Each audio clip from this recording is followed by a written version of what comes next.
ఇప్పుడు ఈ 9 సైట్స్లో మనము చేసిన దాడులు, దీని తరువాత పాకిస్తాన్ పరిస్థితి ఏమిటి అంటే, మీరు నమ్ముతారో నమ్మరో, ఈ పంజాబ్ ఉంది చూసారా, పాకిస్తాన్లో ఉండే పంజాబ్, అక్కడ ప్రస్తుతము ఎమర్జెన్సీ ప్రకటించారండి. స్కూళ్ళు, కాలేజీలు, ఆఫీసులు వాళ్ళు నిర్వహిస్తున్న పరీక్షలు టోటల్గా క్యాన్సిల్ చేశారు, పోస్ట్పోన్ చేశారు.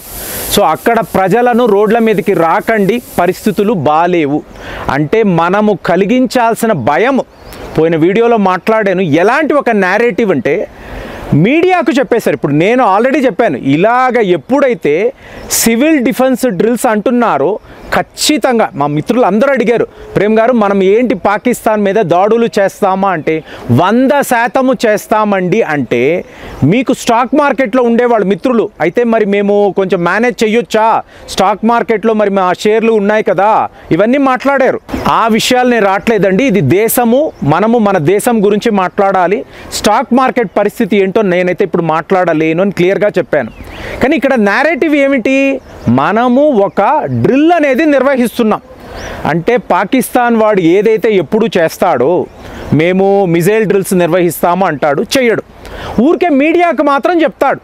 అంటే ప్రపంచం మాత్రం ఏంటి, పాకిస్తాన్ వాళ్ళు మిలిటరీ డ్రిల్స్ నిర్వహించారు, మిజైల్ డ్రిల్స్ ఇలా మాట్లాడతారు. నిజము అలాంటిది ఉండదు. సో మనము కూడా అంటే వాడి బుద్ధి అదే కదా, మనము కూడా అదే చేస్తాము అని వాడు అనుకున్నాడు, ఆ పర్సెప్షన్లో చూశాడు. కాబట్టి ఇప్పుడు మే 7వ తారీఖు మీకు ఇలాంటి డ్రిల్స్ భారత్ నిర్వహించబోతుంది. ప్రజలకు మేము చెప్తాం, ఎక్కడ కొన్ని రాష్ట్రాలలో మేము చెప్పినప్పుడే మీరు బయటికి రావాలి, లేకపోతే రాకూడదు, నైట్ టైమ్స్లో బయటికి రాకండి, సైరన్స్ వినిపిస్తూ ఉంటాయి, ఇన్ని మనం చెప్పాము. కాబట్టి వాడిని ఏం చేసాం, మిస్లీడ్ చేసాం పూర్తిగా. కానీ మీడియా మాత్రం ఏం మాట్లాడింది, ఖచ్చితంగా భారత్ పాకిస్తాన్ని వాడి మీడియా అబద్ధము కదా, సో మన మీడియా కూడా అబద్ధము అనే విధంగా మన ప్లానింగ్ ఉండింది. సో ఇలాగ వాడిని మిస్లీడ్ చేస్తున్న టైంలో రియల్గా వెళ్ళి మనం కొట్టేశాం. సో ఇవాళ పాకిస్తాన్ వాడికి ఏంటంటే, ముఖ్యంగా ఈ పాకిస్తాన్ పంజాబ్ టోటల్గా వాడు లాక్డౌన్ చేసి పెట్టాడు. ఎందుకు, లాహూర్ని కాపాడుకోవాలి. మొన్న కూడా ఒక వీడియోలో ఇదే మాట్లాడాను, లాహూర్ అనేది వాడికి చాలా చాలా ముఖ్యమండి. ఎందుకంటే మరియం నవాజ్ షరీఫ్ అంటే మీకు అప్పటి ప్రధానమంత్రి యొక్క కుమార్తె, సో ఆవిడే ఈ రాష్ట్రానికి హెడ్. అలాంటప్పుడు ఈవిడ మీకు అక్కడ ఏం చెయ్యగలదు, ఒకవేళ మనము లిటరల్గా పంజాబ్ మీద దాడులు చేసాము అనుకోండి, పాకిస్తాన్ పంజాబ్ మీద, అప్పుడు ఏమవుతుంది, సో ఈవిడ పరువు పోతుంది. కాబట్టి ఈవిడ ఏం చేస్తుంది, ఎంత జాగ్రత్తగా ఉండాలో అంత జాగ్రత్తగా ప్రతి విషయంలో కూడా, సో పంజాబ్ని అంతా కూడా లాక్డౌన్ చేసి ఎవరిని బయటికి రానివ్వకుండా, ఇండియన్ ఆర్మీ రావచ్చు, ఇండియన్ ఎయిర్ ఫోర్స్ మన మీద దాడులు చేయొచ్చు, ఇలాంటి ఒక నేరేటివ్ని ఈవిడ చెప్పడం మొదలుపెట్టారు. కానీ ఫ్రెండ్స్, ఇక్కడ జాగ్రత్తగా ఉండాల్సిన విషయం, కొంతమంది నాకు కూడా ఏమండి మనము వెళ్ళాము, దాడులు చేశాము, వాళ్ళు కూడా మీకు మన మీద రిటాలియేట్ చేశారు, మన 4 విమానాలు కూలిపోయాయి, ఇలాంటి నేరేటివ్స్ ఫ్రెండ్స్ చాలా, ఇది ఎలా ఉంటుందో మీకు చెప్తాను చూడండి.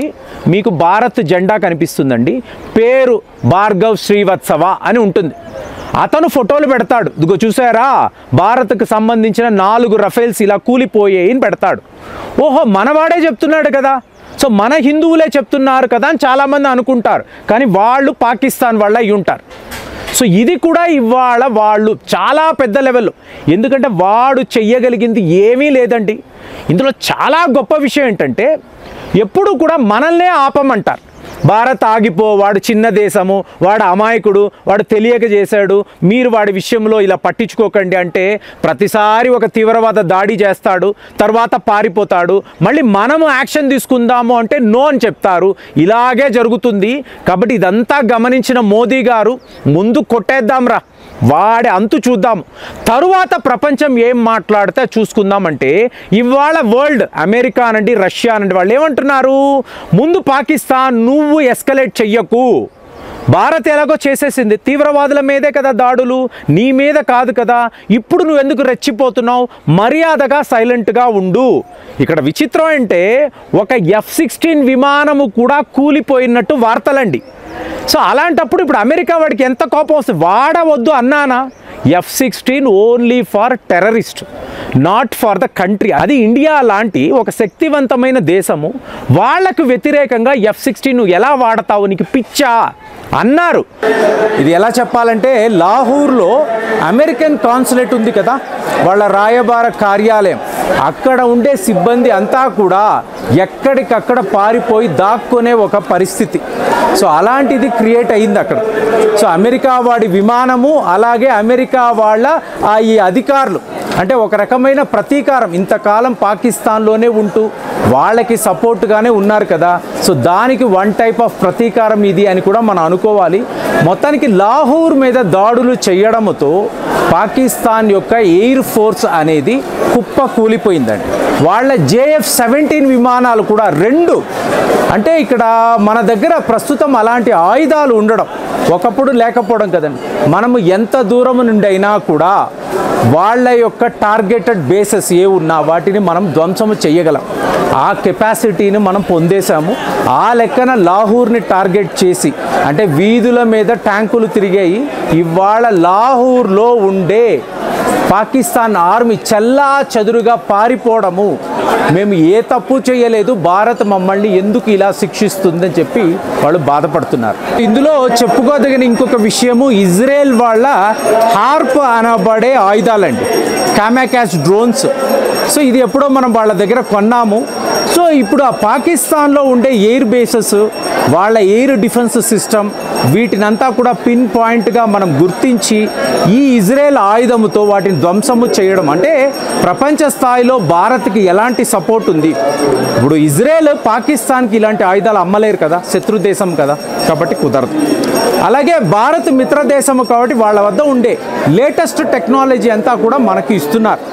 సో ఇలా చూసినప్పుడు మనము మిత్రులతో కలిసి ఈ సిచ్యువేషన్ ఎలా చూడాలండి, వార్ ఆన్ టెర్రర్ పార్ట్ 3 అని చెప్తున్నాను.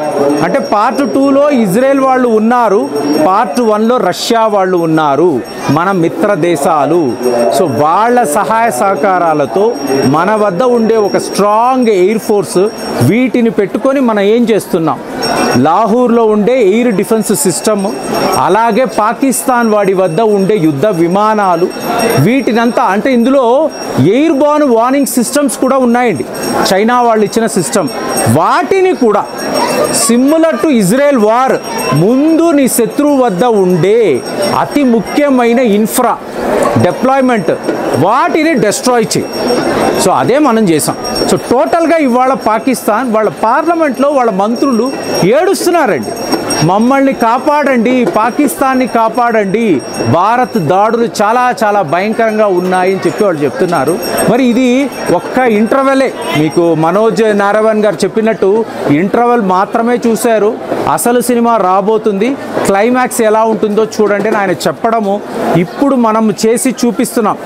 సో ఒక army chief, ex army chief ఇలాంటి ఒక ట్వీట్ చేసినప్పుడు పాకిస్తాన్ వాడికి ఎలా ఉంటుంది అంటే, మనము సృష్టించాల్సిన భయాన్ని ఎంత బాగా క్రియేట్ చేసాము అంటే, ఇవాళ ఎంటైర్ పంజాబ్, సింధ్ ప్రావిన్స్ ఇక్కడంతా కూడా ఎమర్జెన్సీ ప్రకటించారు.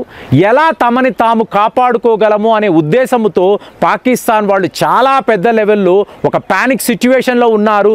సరేనండి, తిరగబడదామా, భారత్తో యుద్ధము చేద్దామా అంటే చేసే అవకాశమే లేదు.